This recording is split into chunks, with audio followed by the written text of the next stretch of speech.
etiológico y crónico. Se define fundamentalmente por la recurrencia periódica e imprescindible de convulsiones.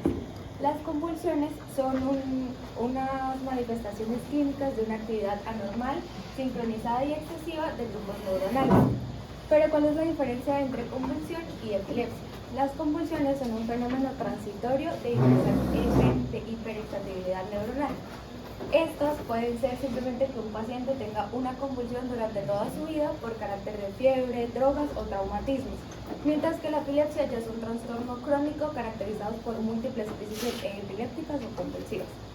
Epidemiológicamente, este es el cuarto trastorno más común a nivel mundial, y pues antes de ese está la migraña, el ACV y el Alzheimer.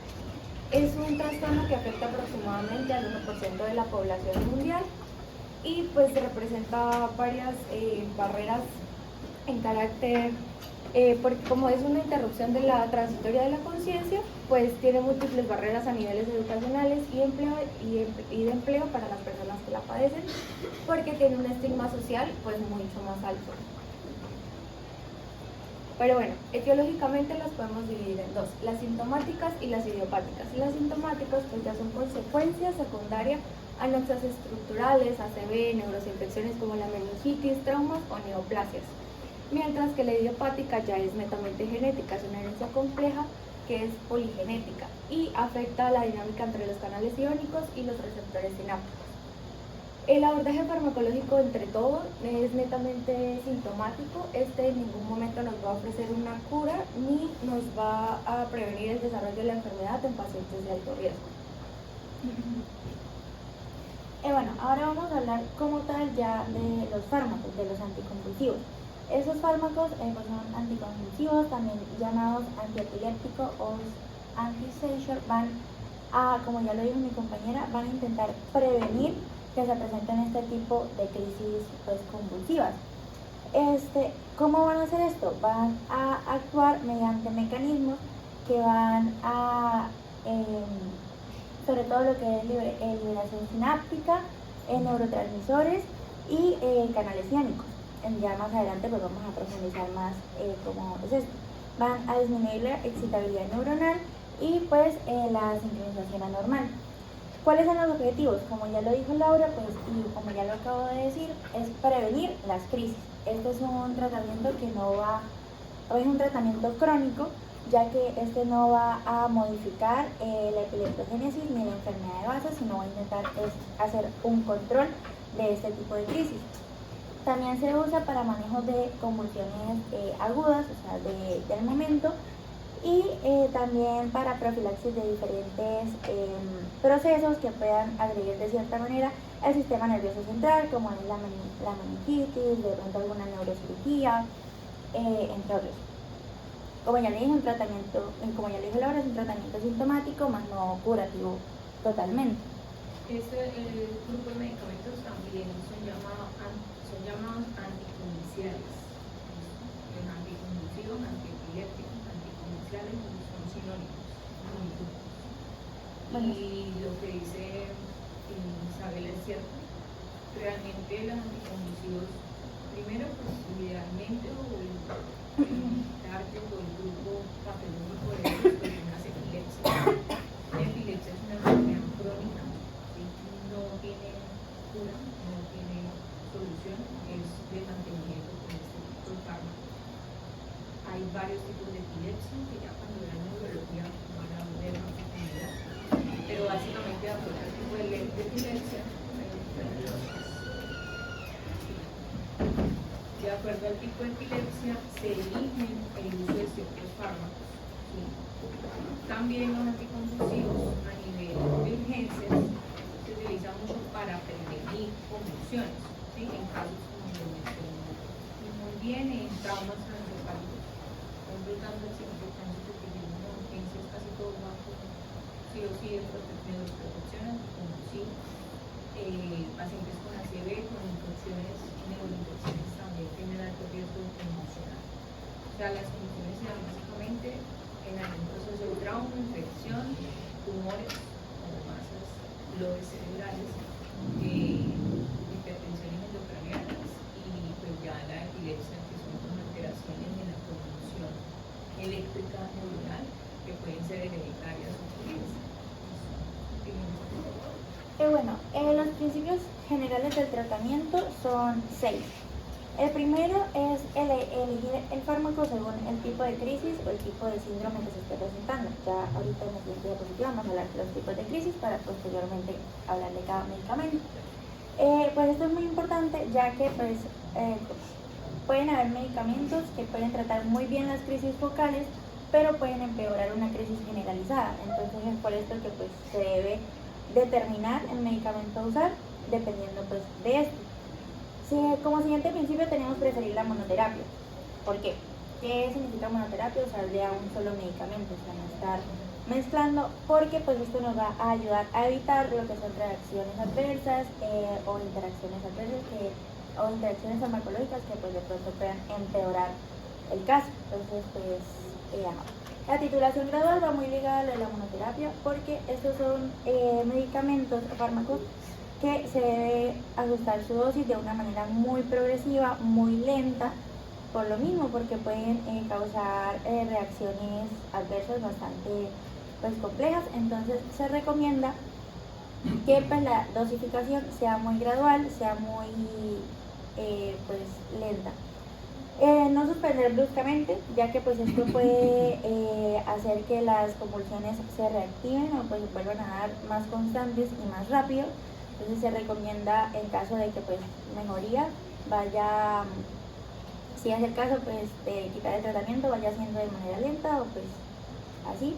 Duración individualizada, como ya les dije, esto depende de cada paciente, no es como un tratamiento mismo para una población de personas, sino depende de muchas cosas y está ligada con el siguiente y último principio, que es tener muy en cuenta las comorbilidades, como lo puede ser una enfermedad hepática, una enfermedad renal, embarazo o incluso pues la edad. Ahora sí, como les dije, vamos a hablar sobre las crisis epilépticas. Estas se dividen sobre todo en dos grandes grupos. Tenemos las focales, que estas se van a dar en un punto específico del cerebro y estas pueden ser con o sin alteración de la conciencia y generalmente se pueden pasar a ser generalizadas. Las generalizadas se dan, en todo el hemisferio, en cualquiera de los dos hemisferios del cerebro. Y estas pues tenemos cuatro tipos. Las tonicoclónicas, que son la convulsión típica. Las ausencias, que son como desconexión breve, que es como si se apagara el cerebro por un momento y vuelve en sí. Las mioclónicas, que son sacudidas rápidas, leves y pues como de momento. Y las atónicas, que son caídas súbitas. Y tenemos las especiales, que se dan sobre todo en bebés hasta los 12 meses, de los 3 hasta los 12 meses, y pueden causar la ipsarritmia. ¿Qué es la ipsarritmia? Es un signo en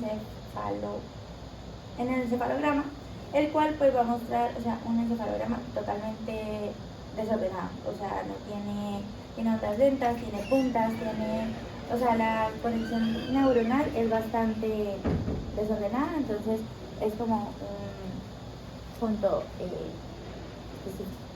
Bueno, históricamente los anticonvulsivos han evolucionado desde tratamientos rudimentarios hasta las moléculas que conocemos actualmente.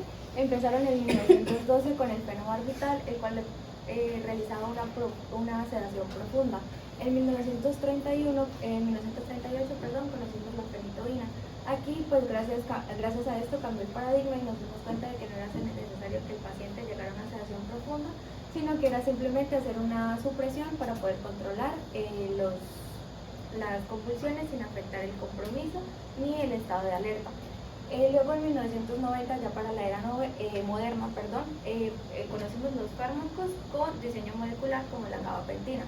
Estos lo que hicieron fue optimizar el perfil de tolerabilidad, reducir las interacciones farmacológicas y hacer que fuera una personalización del tratamiento según el tipo de crisis que estuvieran presentando.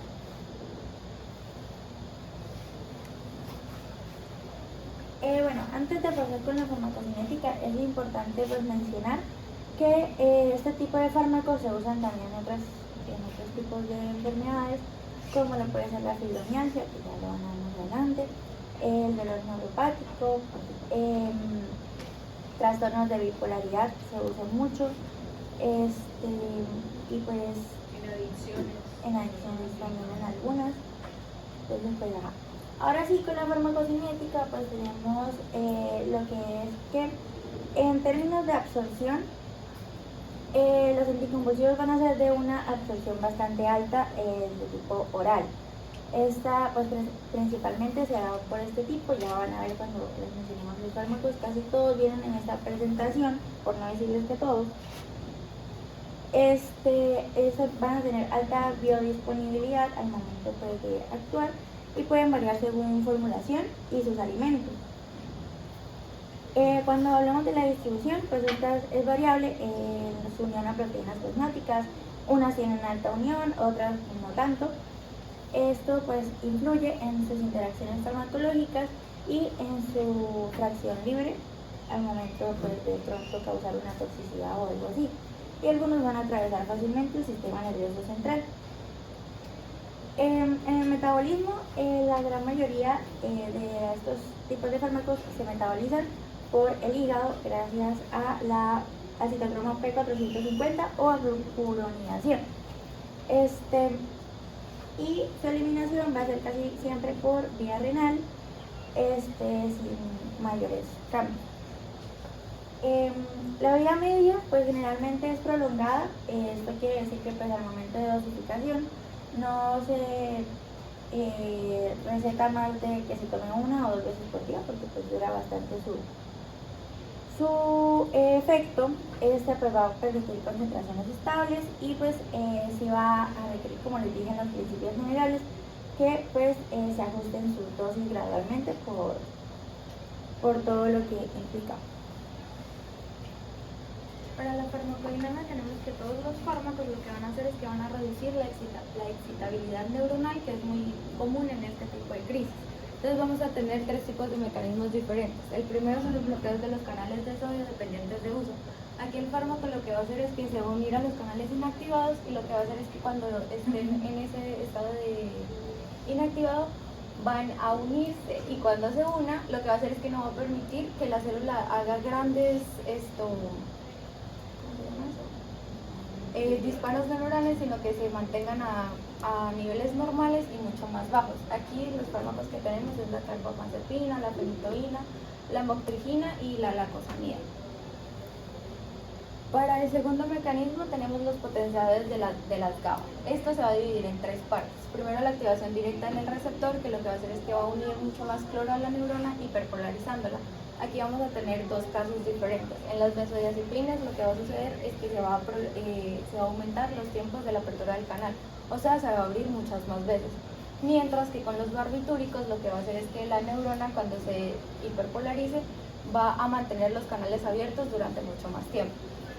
Para los segundos es la inhibición metabólica, como el valproato, lo que va a hacer es que van a disminuir la degradación de la GABA por la GABA transaminasa, y va a aumentar las concentraciones necesarias del neurotransmisor.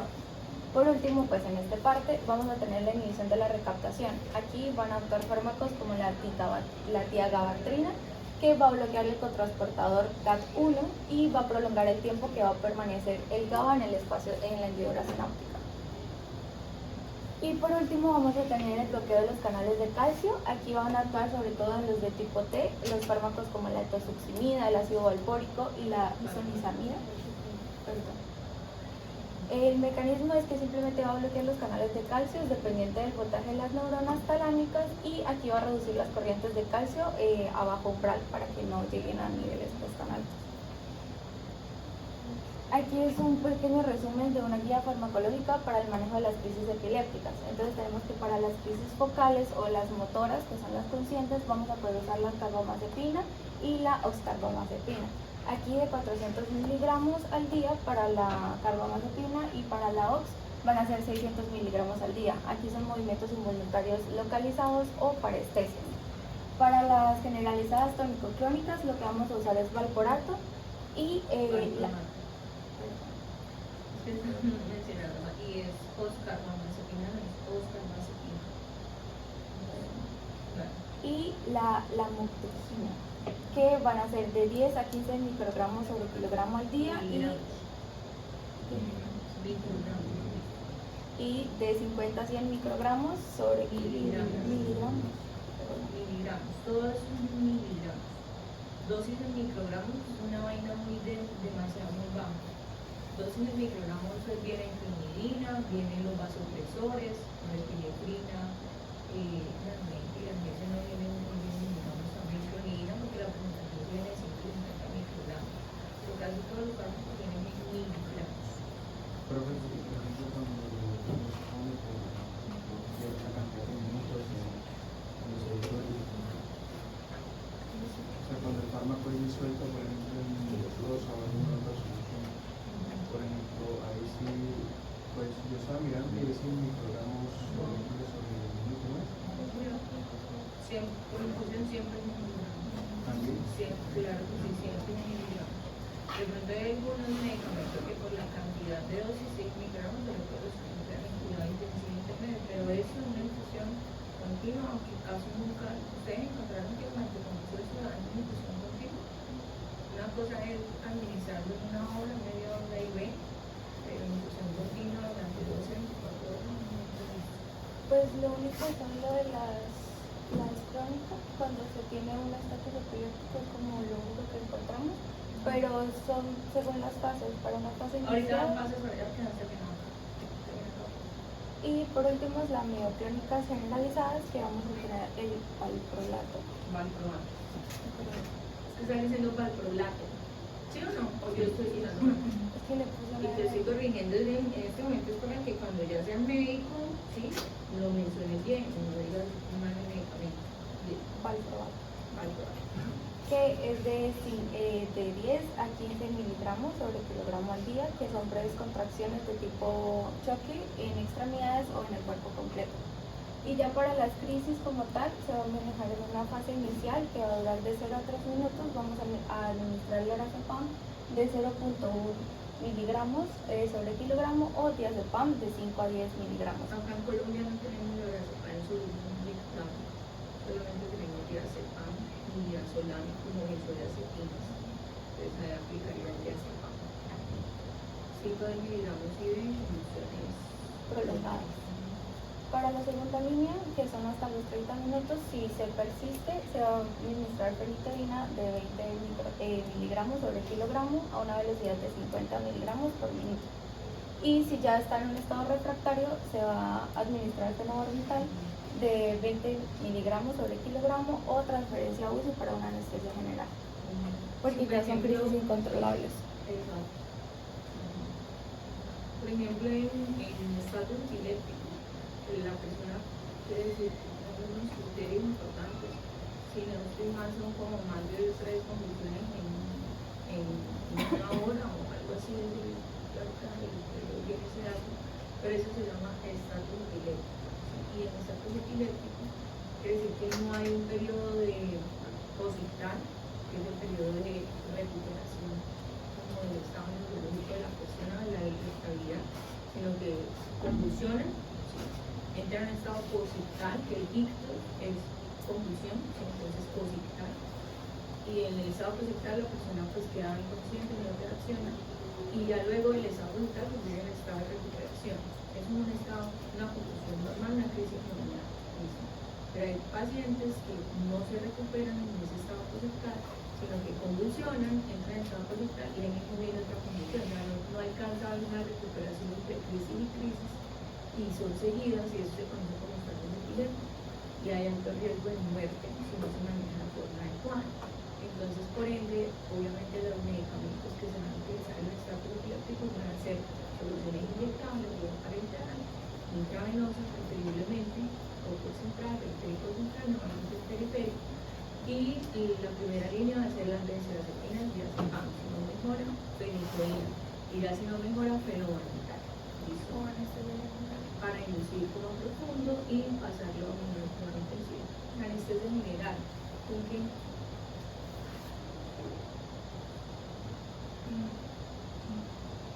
El profesor es que ahorita no me acuerdo cómo se llama. Pues que yo sepa, no, pues siempre va obviamente si se va a intubar, la intubación, los medicamentos que se utilizan con la intubación alotraqueal, que son que ¿Cuál medicamento utiliza para el intubación orotraqueal? Pues la anestesia general.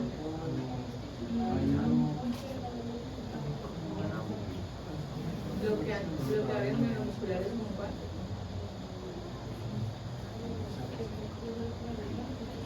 ¿Ya se les olvidó? ¿Cuál no utilizó?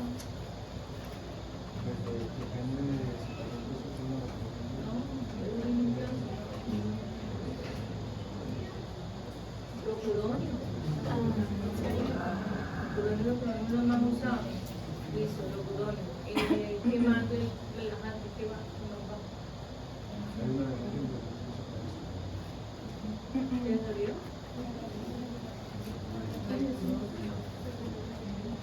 Listo. ¿Qué más? Ahí sí le van a seguir dando medicamentos. Relajante muscular. Ya tenemos el relajante muscular.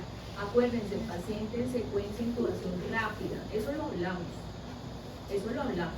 No puede ser que en menos de un mes de ver un tema ya ustedes olviden. Te imaginen cómo era el otro semestre, ya olvidó todo fármaco. Están estudiando es para el parcial. En el parcial les va muy bien, pero uno les pregunta en clase y ninguno responde. O casi nadie responde. Uno les hace quizzes fatales, pero en el parcial, o sorpresa, 4.5, 4.8. Es preocupante. Relajante muscular, inductor hipnótico sedante, ya sea benzodiazepina, ya sea un propofol, ¿sí? Y el analgésico, fentanilo. Por el fentanilo, lo que quieran utilizar, esas tres cosas van o van para una intubación orotraqueal. Y así pues, si el paciente está convulsionado, está epiléptico, si tengan inconsciencia, ¿sí? Yo tengo que colocar un relajante muscular para no irle a maltratar o generar trauma en el momento de colocar el laringo y que esté relajado todos los músculos del cuello, sobre todo, poderle pasar ese tubo, ¿sí? Acoplarlo a la máquina, obviamente el analgésico, porque así esté convulsionando, las vías del dolor están activas, que no las manifieste otra cosa, pues, un dolor. Y lo otro, pues el hipnótico sedante, que pues en este caso, digamos que no hay que administrar tanto porque pues ya está inconsciente y está con otros medicamentos que no son propiamente, aunque sí, porque si ya ha recibido benzo y ya ha recibido hasta barbitúricos, eso también son, o sea, esos son hipnóticos sedantes, entonces digamos que no hay que adicionar más en ese lado, no sé que el paciente se despierte o haga, que es raro. Listo. Pero es importante saber que en estos casos sí se utilizan estos fármacos. ¿Listo? Todo intravenoso. Listo, continuemos por. Bueno, antes de que pues, mencionarles esto y aprovechando la intervención que acaba de hacer la profe, es importante mencionarles que pues, las benzodiazepinas también tienen La recomendación cuando utilicen plantillas de grupos de trabajo de evitar tan claritas, porque por ejemplo la letra no se ve bien en el proyecto, por ejemplo en el PC sí. Las benzodiazepinas pues no son el foco como principal de esto y pues dado el caso que pues ya las expusieron antes, no, sí, es que no las metimos. Es metimos. para manejo agudo. Sí, por eso. Manejo agudo, o sea, es un paciente convulsionando agudamente. La primera que ustedes les dé un niño un autoconvulsionando de urgencia, lo primero que van a aplicar es el diazepam. Lo primero. O sea, es como lo que yo voy a utilizar. Si ya no mejor, entonces peritoína, si no hay ninguna contraindicación. Si ya no mejor, entonces el barbitúrico es como y genera, aunque ahorita me imagino que van a hablar de los nuevos fármacos, como por ejemplo el tiracetam, que se utiliza también mucho en agudo, todo lo que hay en solución inyectable. Sí, pues a lo que dice la profe, a eso iba. Este es un modulador alostérico positivo del GABA, del receptor GABA-A, lo que son las benzodiazepinas, entonces se usa más en manejo pues agudo y no es recomendable para tratamiento crónico. ¿Por qué creen ustedes que no es recomendable para tratamiento crónico?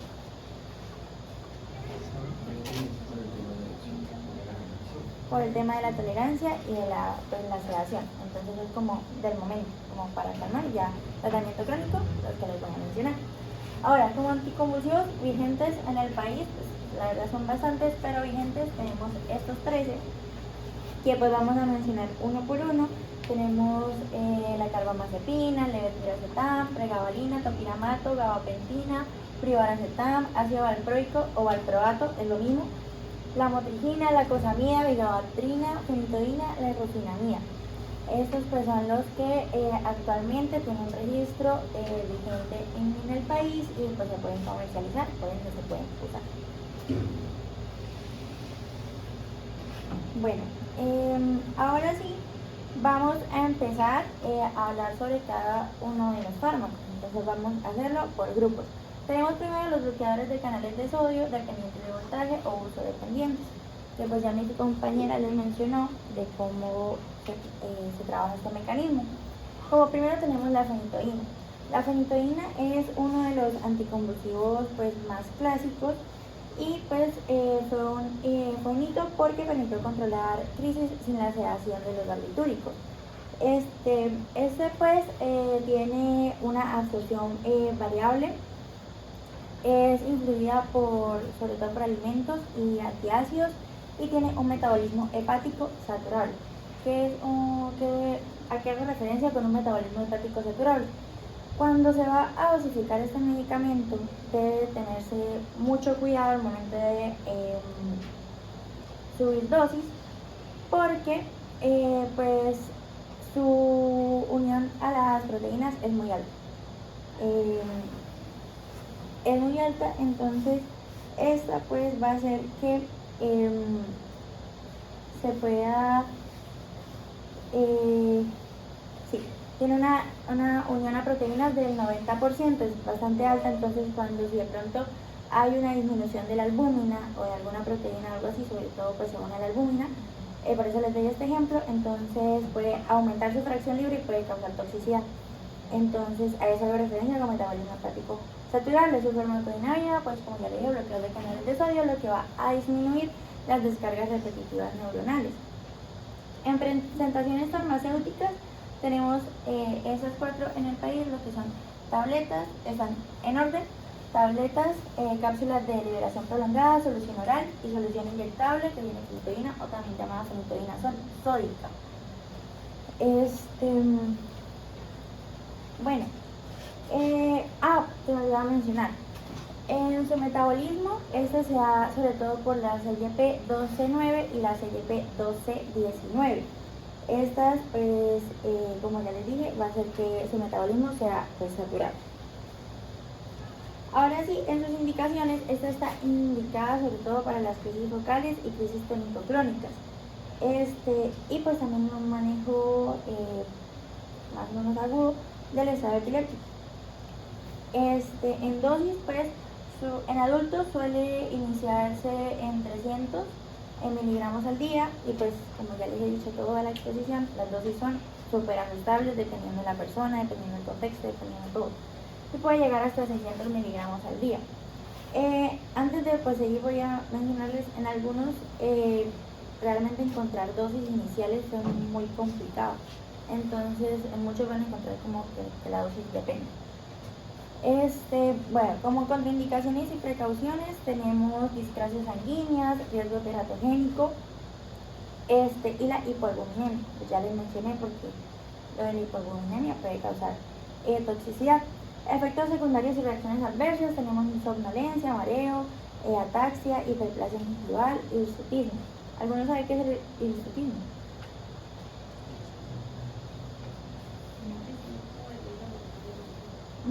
Crecimiento de vello anormal en las mujeres de tipo como anormal. Como... O sea, por ejemplo, que le crece en áreas donde no deberían crecer, o sea, con el bigote, la barbilla, sí, es como más como hacia lo masculino, o sea, como a lo tipo como masculino. Exacto, un tipo de masculinización, pero pues digamos que eso le van ciertas patologías y medicamentos como este. Y la hiperplasia gingival,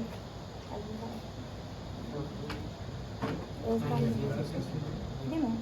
Es que eso lo vimos con otros medicamentos, ¿no? Que la velocidad empezaban a crecer. Una de las reacciones adversas frecuentes de ciertos fármacos es una de ellas clásica ya de la fenitoína en crecimiento de las encías. Bueno. Con eso crónico.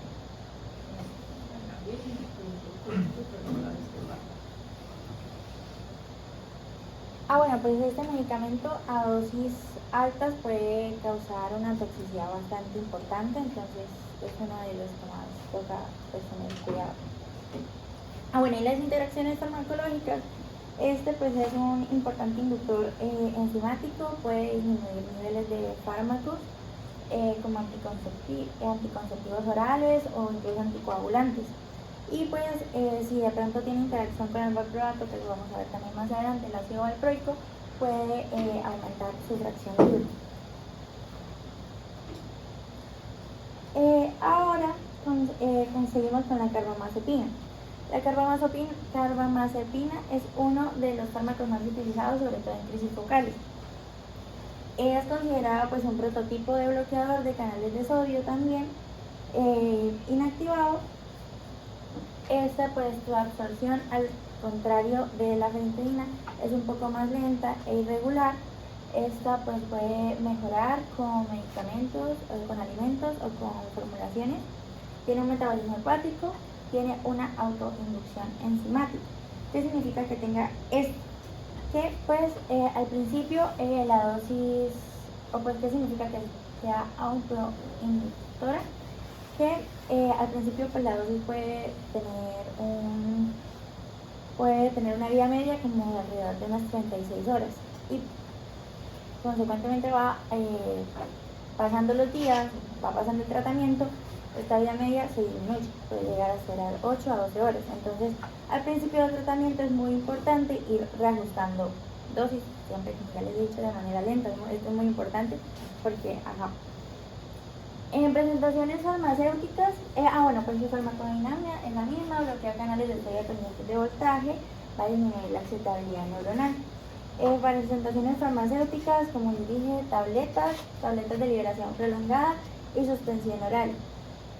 Pues como les dije anteriormente, la vía oral es básicamente esa en todas. En sus indicaciones, pues como les dije al principio, sobre todo en crisis focales, en crisis tónico-clónicas y también se usa mucho en la neuralgia del trigémino. La neuralgia del trigémino pues es una afectación en el céfalo craneal que duele muchísimo. Dicen que es un dolor que no para con nada, entonces... ¿En cuál parte craneal?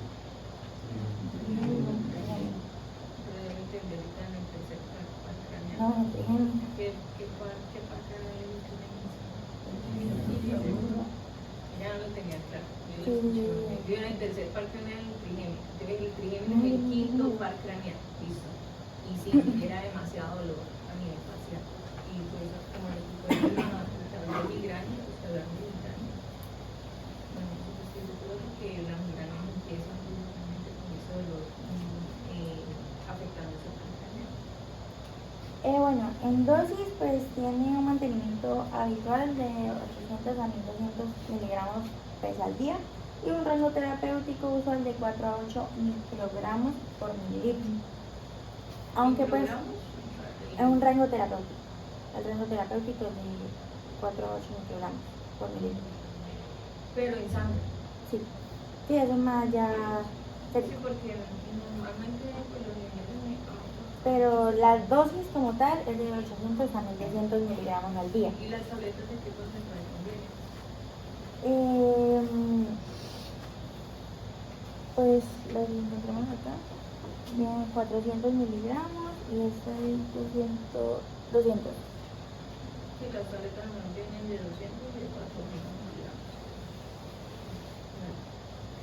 miligramos. Bueno, aunque pues algunos en cuestiones séricas, como les dije del rango terapéutico, algunos pacientes pueden llegar a aceptar o a tolerar dosis un poquito más altas, pero igual pues con mucho cuidado.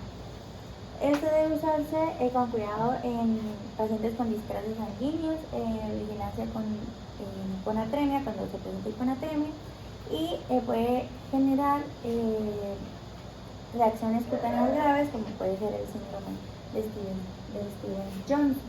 Esto se da sobre todo en pacientes asiáticos que tienen un gen específico que pues, se puede presentar con mayor frecuencia. Como efectos secundarios de reacciones adversas tenemos muchas parecidas como la somnolencia, el mareo, la ataxia. También se puede presentar toxicidad hematológica, hiponatremia y pues lo que les digo, las reacciones cutáneas graves, como el síndrome que les mencioné arriba. Como interacciones farmacológicas, pues este también es un fuerte inductor enzimático y además pues se autoinduce. Puede disminuir también concentraciones de anticonceptivos orales y de otros antiepilépticos. Y pues también, como con el anterior, el valproato o ácido valproico puede aumentar sus niveles, entonces también podría causar toxicidad. Entonces, muy importante pues tener en cuenta estas dos reacciones. Sí, sobre todo en la carbamazepina se genera mucho conatremia en usuarios crónicos de este medicamento. Entonces, a veces llegan, por ejemplo, abuelos epilépticos crónicos con uso prolongado de este medicamento, llegan con alteraciones del estado de conciencia. Las alteraciones del estado de conciencia muchas veces son por trastornos hidroelectrolíticos. ¿Sí? Entonces le toman paraquímicos y se mira sodio muy bajo, y pues el usuario de carbamazepina y inmediatamente hay que pensar que se maneja con la crema industrial por carbamazepina y se debe suspender el fármaco. Es como un tratamiento, porque si siguen con la carbamazepina, pues nunca le van a quitar el crema. Y ahí sí, posiblemente muchas veces resuelve solo, a veces sí tienen que reponerlo solo. Pero en ese caso de que sea pues quitado el medicamento, Desde la convulsión le colocan otro fármaco, otro anticonvulsivo, le colocan. Ustedes ya hablaron de ácido valproico, ¿no? no. Bueno, entonces Hasta el momento solo han hablado de fenitoína y de carbamazepina. ahora vamos con la cosamida, que pues tiene una farmacocinética con una absorción oral, una baja unión a las proteínas y un metabolismo parcial hepático. Además de esto, pues eliminación renal. Como farmacodinámica tenemos que, pues como todas estas son del mismo grupo, tiene una activación lenta de los canales de sodio y vienen tres presentaciones farmacéuticas: tabletas, solución oral y infusión intravenosa.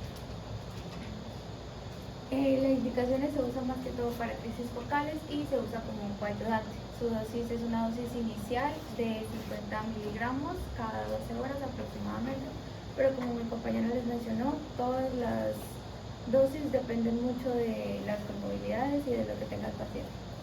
Las contraindicaciones y precauciones es que puede generar alteraciones de la conducción cardíaca y insuficiencia renal o hepática, y puede causar efectos secundarios como mareo, diplopía, náuseas y somnolencia.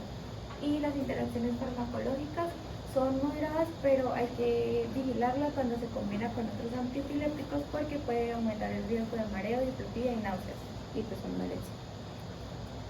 La rutinamida tiene un uso oral e intravenoso, tiene un metabolismo hepático pues más limitado y otra vez pues la farmacodinámica es la modulación de los canales de sodio.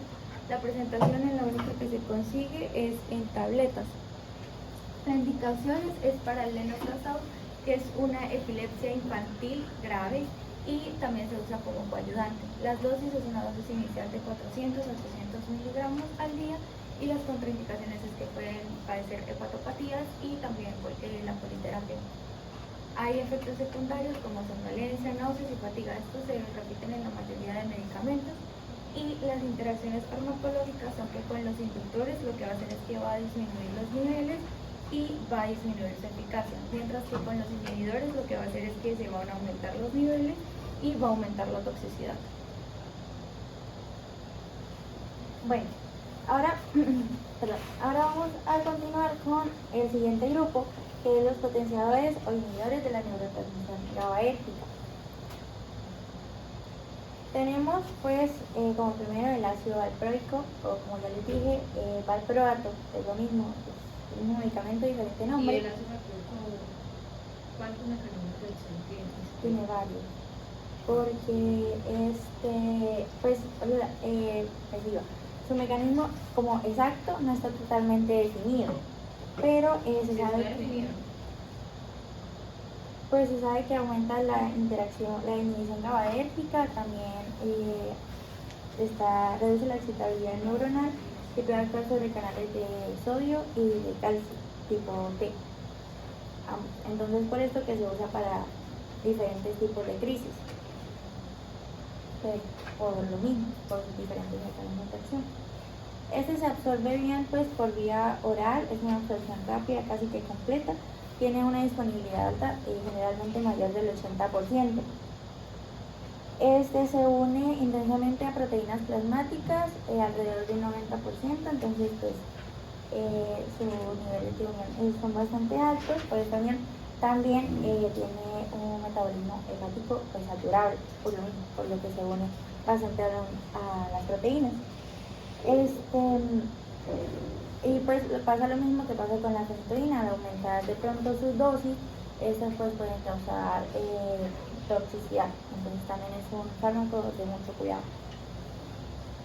Su metabolismo es principalmente hepático por glucuronidación, oxidación mitocondrial y en menores casos o en menor proporción oxidación microsomal, y la vida media puede variar de 9 a 18 horas. Presentaciones farmacéuticas en el país: tenemos las cápsulas, en jarabe, en tabletas de liberación retardada y en solución oral. Ahora, indicaciones, como les dije, este se usa para muchos tipos de crisis por sus diferentes mecanismos. Entonces se usa para la crisis de ausencia, crisis focales, crisis tónico-clónicas, crisis mioclónicas.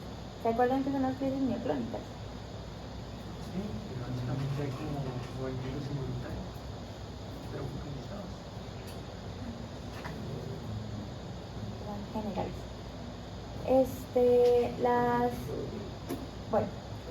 Las dosis, pues como la dosis inicial es 15 miligramos por kilogramo por día. Sus contraindicaciones o precauciones, pues la hepatopatía por el tema pues, de que su unión a proteína es bastante alta, trastornos del ciclo de la urea, y pues no es recomendable, si preferiblemente se puede evitar al máximo su uso en el embarazo, ya que tiene pues un bastante riesgo teratogénico, es decir, pues que todo venga con malformaciones o que se provoque con malformaciones o algo así. En efectos secundarios y reacciones adversas tenemos pues hepatotoxicidad, por lo que ya les mencioné, aumento de peso, puede generar alopecia o hiperamonemia, por eso que es importante pues tener en cuenta lo del trastorno del ciclo de la urea si el paciente los presenta. Interacciones farmacológicas, pues puede inhibir el metabolismo de otros fármacos, puede aumentar niveles de la motrigina, que ya la vamos a ver, y puede desplazar la fenitoína, que es lo que les mencioné cuando hablamos de la fenitoína, que el valproato, ácido valproico, puede aumentar los niveles de esta y causar la toxicidad, porque pues como que compiten por quién se une a las proteínas, creo que esto tiene mayor. Aumenta la toxicidad de la fenitoína. Listo. Entonces, en resumen, Isabel, el ácido valproico, ¿cuántos mecanismos de acción tiene? 3. El primero, Inhibición GABAérgica. ¿cómo le digo? Pues Tiene el receptor GABA. ¿Alguien opina diferente? Recuerden que los que están acá, o sea, todos tienen que haber leído el tema, no solamente los que exponen, ustedes venir a escuchar los que ya dicen, porque tal vez ustedes dicen la mente de ustedes.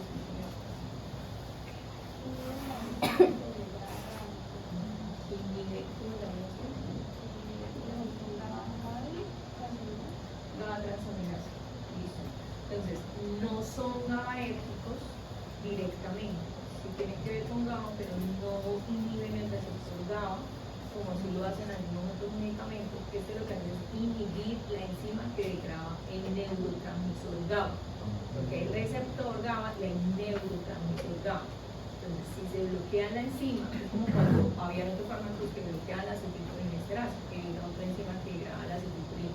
Si se bloquea eso, aumenta la acetilcolina, igual pasa acá. Si se bloquea la GABA transaminasa, se aumentan los niveles de GABA. Y si hay un aumento de los niveles de GABA, ¿qué va a pasar? Aumenta el estímulo del receptor GABAérgico y neuroinhibe más profundamente esa neurona. Y obviamente, pues, si se neuroinhibe, pues bloquea la transmisión de ese estado que le tiene el paciente, se llama como un cortocircuito que hay ahí a nivel neurológico y unas condiciones aberrantes que hay a nivel neuronal. Listo. Eso es lo que hace principalmente. ¿Qué más? Actúa sobre los canales de sodio y también de voltaje y del calcio, tipo T. Eso ya lo vamos a ver. Entonces, de todos los anticonvulsivos, el ácido valproico, si no es humano, es uno de los que más mecanismos de acción tiene. Una de las formas, ahí ya ahorita vamos a hablar de eso. Una de las formas, pero o sea, este es el más utilizado. Digamos que el que más, el de los anticonvulsivos, el que más mecanismos de acción tiene es el ácido valproico y es uno de los más utilizados por su efectividad terapéutica, porque tiene varios targets, porque tiene varios patologías en las que se utiliza, pero claramente también tiene sus riesgos y sus contraindicaciones. Pero les mencionaba, lo que les iba a decir era que una de las maneras, y lo dije a Isabela, una de las maneras más fáciles de clasificar los anticonvulsivos es de acuerdo al mecanismo de acción. Pero al final les voy a dar una tabla de resumen para que ustedes se guíen más fácilmente. O sea, de acuerdo al mecanismo de acción, ya ustedes saben y pueden orientarse luego cuál pueden utilizar, cuál no utilizar de acuerdo al mecanismo también. Porque las indicaciones o clasificaciones de un fármaco pueden ser de muchas cosas. Una de ellas es el mecanismo de acción, otra de ellas los efectos secundarios que tengan, las vías metabólicas, las interacciones fármaco-fármaco, los efectos con ácido valproico o no, y a veces unas hospitalizaciones del uso frecuente de los dos fármacos, indicados por neurología. Claramente pues uno respeta y no me voy a meter en eso. Lo que sí me meto es cuando hay pacientes que convulsionan por sobredosis de cocaína, que la cocaína principalmente es un bloqueador de canal de sodio y les pones fenitoína de entrada, benzodiazepina, que la fenitoína es un bloqueador de canal de sodio y puede empeorar la toxicidad de la cocaína. Entonces ahí sí yo les meto, yo utilizo un tipo de convulsivo, como por ejemplo el diracetamol, ¿sí? Que no tiene nada que ver con sodio, porque casi todos tienen que ver también con sodio, con sodio y bajo, casi todos. Hay algunos que varían al calcio y otros que varían con unos receptores de proteínas sinápticas que se llaman SVT2, que no sé si ustedes lo vayan a ver. Y es muy hepatotóxico, de todos los que es más hepatotóxico, pero también es el más usado. Viene en presentación ampollas, solución inyectable, cápsulas, soluciones orales jarabes, y vienen en presentación rectal el Valcote, el famoso Valcote, que tiene una vida media un poco más larga que su presentación rectal, liberación rectal. Continúo. Bueno, tenemos la bicarbactrina, que pues su farmacocinética es que tiene una eliminación renal, pues sin muchos cambios, y la farmacodinomia pues es una eliminación irreversible del GABA transaminasa. La presentación farmacéutica viene únicamente pues en tabletas. Esta se usa para espasmos infantiles y para epilepsia refractaria. Su dosis es una dosis inicial de 500 miligramos cada 12 horas y las contraindicaciones es que pueden generar toxicidad visual. Como efectos secundarios podemos tener la pérdida de los campos visuales y además de esto somnolencia. Las interacciones farmacológicas, la verdad, son muy pocas y son muy poco relevantes. Por eso este medicamento es muy útil en politerapia, porque su problema pues generalmente no son las interacciones. Ahora, los antagonistas de los receptores glutamatérgicos. Aquí, glutamatérgicos. El primero que vamos a tener es el topiramato. Aquí pues vamos a tener una eliminación renal y vamos a tener que tener aumenta el aclaramiento con inductores.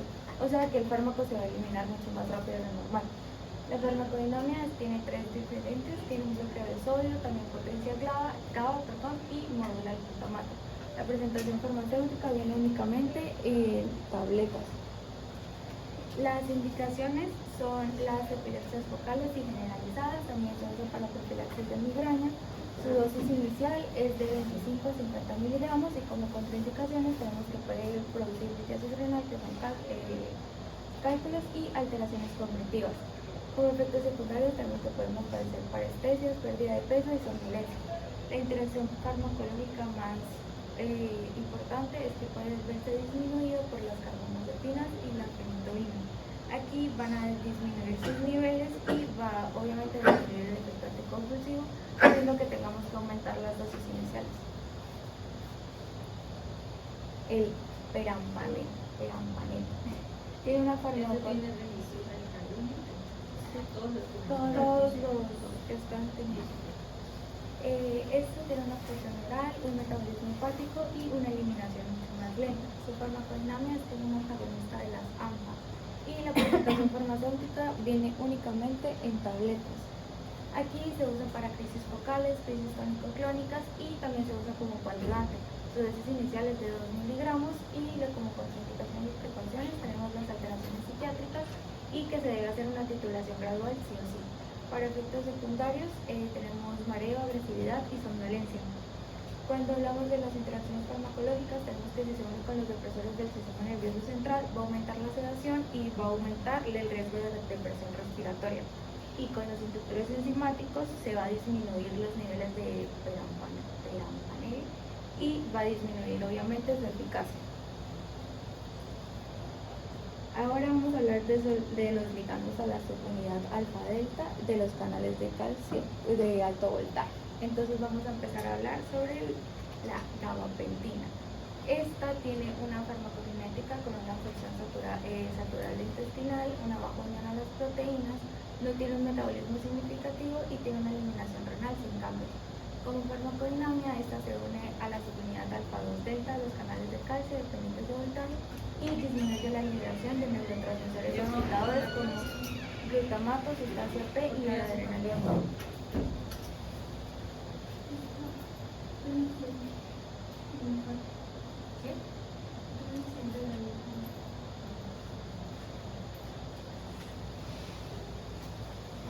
Viene solamente en tabletas y las indicaciones que se usan como para crisis focales como coadyuvante, dolor neuropático, fibromialgia y síndrome de piernas inquietas, que es cuando las personas como que pues mueven mucho las piernas, la mantención. La dosis son dosis tituladas según la respuesta y según la función renal, porque aquí en las contraindicaciones y las precauciones tenemos que hacer sí o sí un ajuste cuando hay una insuficiencia renal y esta puede producir sedación o mareo. La dosis es una dosis inicial aproximadamente de 300 miligramos y como efectos secundarios tenemos somnolencia, mareo, ataxia y edema periférico. Y la verdad pues tiene pocas interacciones que sean muy relevantes. Bueno, de este grupo tenemos también la pregabalina, que es un gabapentinoide de uso muy importante, ya que pues tiene una absorción oral rápida, bastante predecible, tiene una baja unión a proteínas y su eliminación es renal. Al igual que con la gabapentina, esto va a necesitar ajustes de dosis cuando el paciente presente insuficiencia renal. Este se usa en dolor neuropático, se usa mucho en la fibromialgia y se usa como coadyuvante en crisis focales. Como farmacodinámica es la misma de la gabapentina, tiene su unión a su unidad alfa-2-delta, la cual de canales de calcio dependientes de voltaje. Esta pues va a disminuir la liberación de los neurotransmisores excitadores. En cuanto a presentación o pues en forma farmacéutica, la tenemos en cápsulas, en liberación prolongada y en solución oral. Estas pues con concentraciones diferentes pueden ser de 25, 75, 150, 165, 300 y 330 miligramos. Y pues son útiles para la titulación gradual, dependiendo pues, del paciente. Como ya les dije, se usa en el dolor neuropático, se usa mucho en la fibromialgia y en las crisis focales como coadyuvante. Dosis titulada, pues dependiente pues, realmente del paciente, del tipo de concentración que se esté usando, por eso va de 25 a 330 miligramos según la presentación. Contraindicaciones, pues también se debe hacer un ajuste pues, renal debido a su pues, tipo de eliminación y también causa sedación y puede causar aumento de peso. También puede causar como efectos secundarios reacciones adversas y es importante pues, revisarlo o pues manejarlo correctamente, lo que es la somnolencia, mareo, puede causar edema y puede causar aumento de peso. Y las interacciones farmacológicas pues, son pues bastante mínimas, por eso se usa bastante y pues es por el tema de su baja unión a proteínas, por eso no genera pues interacciones farmacológicas bastante relevantes. Ustedes la pregabalina y la gabapentina, como lo ven así dentro de su nombre, pues GAMA pareciera que tuviera que ver con GAMA, no tiene nada que ver con GAMA. Básicamente los dos actúan más con receptores de calcio. ¿Listo? Y sí son medicamentos muy utilizados, sobre todo la pregabalina, para modular dolor neuropático y dolores, principalmente un dolor neuropático, pulmonares, también a veces se utiliza, y dolores crónicos como coágulos. Bueno, seguimos ahora con moduladores de canales iónicos múltiples o polifarmacológicos. Acá tenemos lo que es la lamotrigina. Este pues, es otro anticonvulsivo de uso pues, bastante amplio. Se considera una opción valiosa, sobre todo cuando se busca un mejor perfil cognitivo y reproductivo pues, frente a otros fármacos. Su farmacocinética pues, tiene un metabolismo hepático por glucuronidación, tiene una absorción oral casi que completa, alrededor del 90%. No genera metabolitos hepáticos pues, relevantes. Se presenta pues, en tabletas masticables o dispersables, sobre todo. Dispersables es que se disuelve. Indicaciones: se usa en crisis focales, crisis de ausencia y en síndrome de Lennox-Gastaut, que como ya lo dijo pues, mi compañera, es unas epilepsias graves que se dan sobre todo en niños. Bastante complicada, y su dosis va desde los 225 a 375 miligramos al día, aunque pues puede ser bastante variable, sobre todo si de pronto el paciente recibe ácido valproico o algún inductor enzimático, puede verse pues, todavía más variable el tema de la dosis. Como contraindicaciones y precauciones, puede causar riesgo, pues tener riesgo de exantema, puede causar el riesgo de accidentes, que como les dije anteriormente, es una reacción cutánea pues, bastante grave, y pues se debe hacer una titulación lenta, una dosificación lenta. Efectos secundarios y reacciones adversas, también pues, erupción cutánea o dermatitis alérgica. Y interacciones farmacológicas, el valproato puede disminuir su eliminación y puede aumentar el riesgo de tener una toxicidad cutánea. Es por eso que son como los mayores efectos. Ahora hablamos sobre moduladores de presinápticos como la SV2A vesicular. Tenemos el levetiracetam, que la profe pues ya se han dado cuenta, lo ha mencionado bastante. Es uno de los anticonvulsivos más modernos que existen y más usados, porque pues combinan lo que son eficacia, tolerabilidad y pocas interacciones. Y hoy día es muy frecuente su uso. Su metabolismo es por hidrólisis, por ende pues, no tiene un impacto hepático pues bastante significativo. Tiene eliminación renal como la gran mayoría. Sí requiere ajuste en insuficiencia renal, por lo mismo que vimos en los anteriores, y tiene una baja unión a proteínas. Su mecanismo principal es que se une a la proteína vesicular SV2A. Esta va a modular la liberación de neurotransmisores y va a disminuir la excitabilidad neuronal. Se puede encontrar en tabletas, como la que ven a su izquierda, en solución oral y en infusión intravenosa o vía inyectable. Según sé, esta quepra es bastante utilizada. Como indicaciones, pues tenemos que se usan crisis focales, crisis neoclónicas o crisis tónico-clónicas. Sus dosis es 500 miligramos aproximadamente 2 veces al día, como decía al principio, casi siempre esa es la dosificación. Contraindicaciones y precauciones: monitorizar el estado de ánimo es súper importante, y el tema de la conducta, porque puede causar irritabilidad o agresividad incluso. Efectos secundarios: irritabilidad, hostilidad, agresividad, ansiedad, o incluso puede causar ideas suicidas, entonces puede ser de bastante control en ese tema emocional. Y tiene pocas interacciones farmacológicas importantes, es por eso que pues, es bastante usado, como no tiene nada que ver con canales de sodio, ni canales de calcio, ni nada de eso, entonces es como aparte, entonces pues se usa bastante, por lo que no genera interacciones como tan importantes en términos de daño.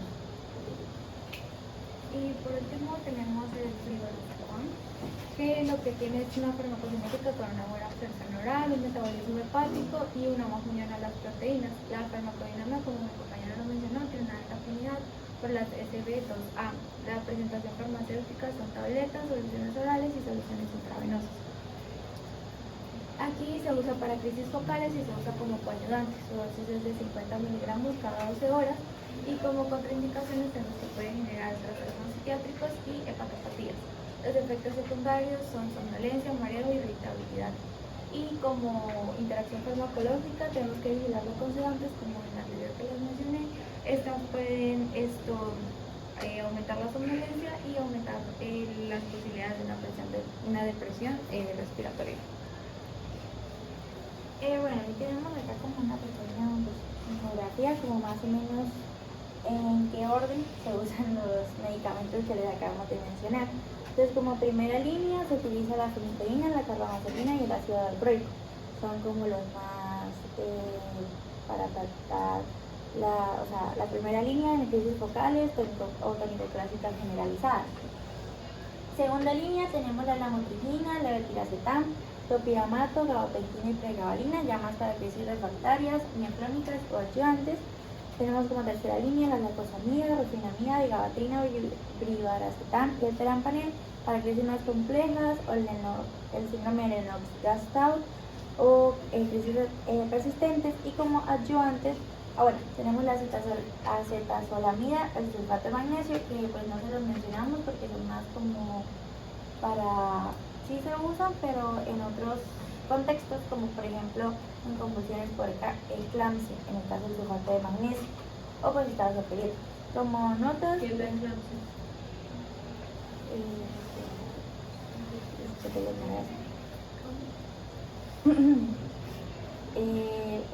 como... que da después del embarazo. No necesariamente es un trastorno de la hipertensión principalmente y también tiene mucho que ver con un trastorno de metabólico en general. Que puede inducir a la gestante o a la embarazada en un trastorno hipertensivo muy grave, ¿sí? Un trastorno convulsivo asociado, que es la diferencia entre preeclampsia y eclampsia, la convulsión.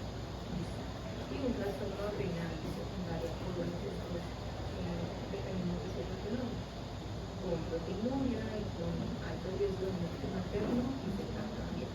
Entonces, la eclampsia es cuando convulsiona esa materna y la preeclampsia es más los trastornos hipertensivos de X manera. Entonces, cuando convulsionan las maternas, los ángeles tienen su feto adentro, hay alto riesgo, todos los anticonvulsivos, ustedes mismos lo mencionaron, porque todos eran teratogénicos, que estaban contraindicados en el embarazo. Entonces, uno de los medicamentos más utilizados para el cáncer y cáncer convulsiones o riesgo de convulsionar en el cáncer también se utiliza, que es el sulfato de magnesio.